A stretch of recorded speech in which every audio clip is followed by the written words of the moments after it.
I've been reading some comments online and I can see a lot of people are struggling to figure out what the cross compression actually does.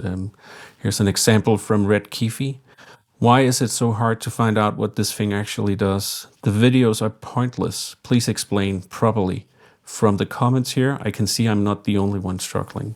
I think Red Keefe is being really harsh here, but I do understand where he's coming from, and it's been really hard to explain how the cross compression feature works.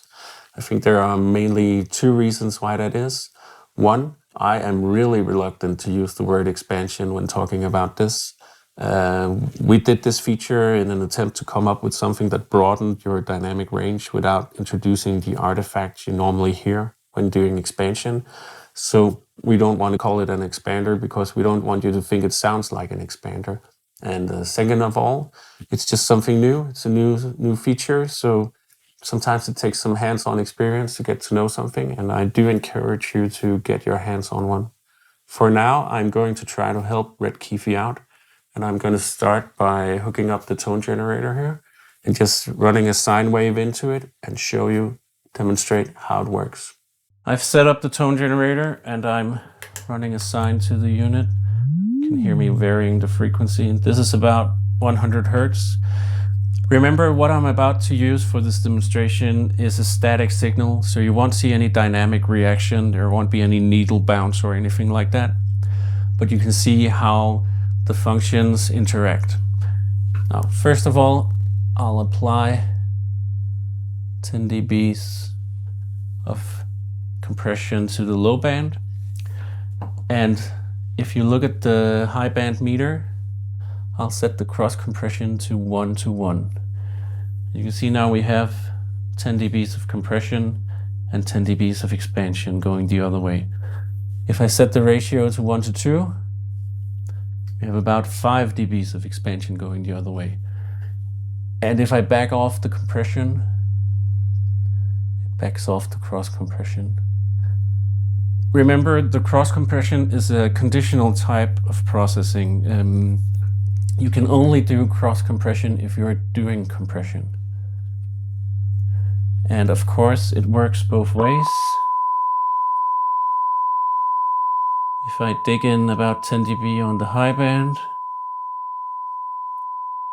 and add about 1:1 on the cross compression, you have the same thing going the other way. Now, I think that's the simplest way of explaining how the cross compression works, but I'm going to dig out a drum loop so you can see how it reacts and how it works on a moving target. So let me get that set up.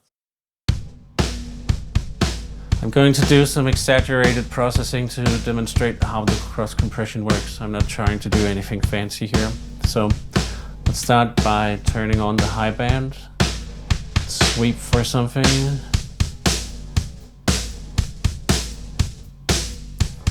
Sounds pretty good. Can boost that a bit and control the timing on it.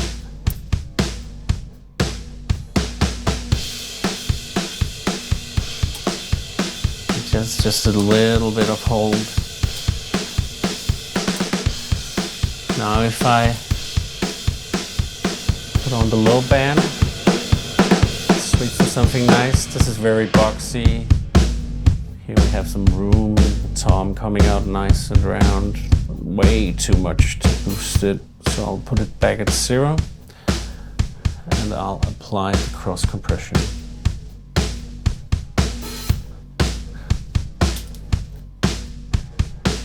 Now listen for the snare hit. You can hear how it adds weight downwards on the hit itself and controls the dynamic on the snare. I'll exaggerate the processing of it.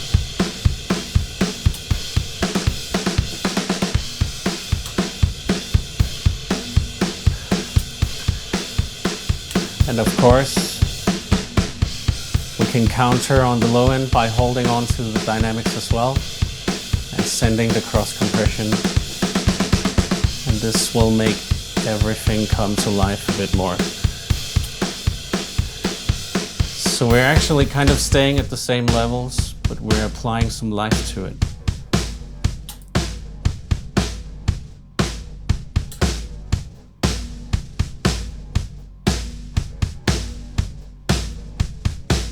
That's basically what the cross compression does.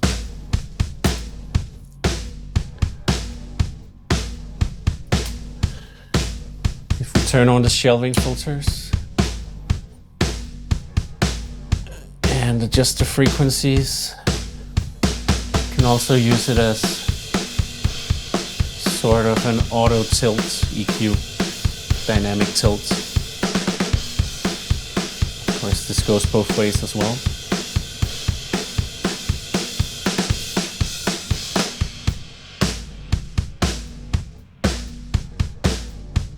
I think that's the best I can do explaining it. Let me know if this was useful and leave your questions in the comments if there's anything you're curious about.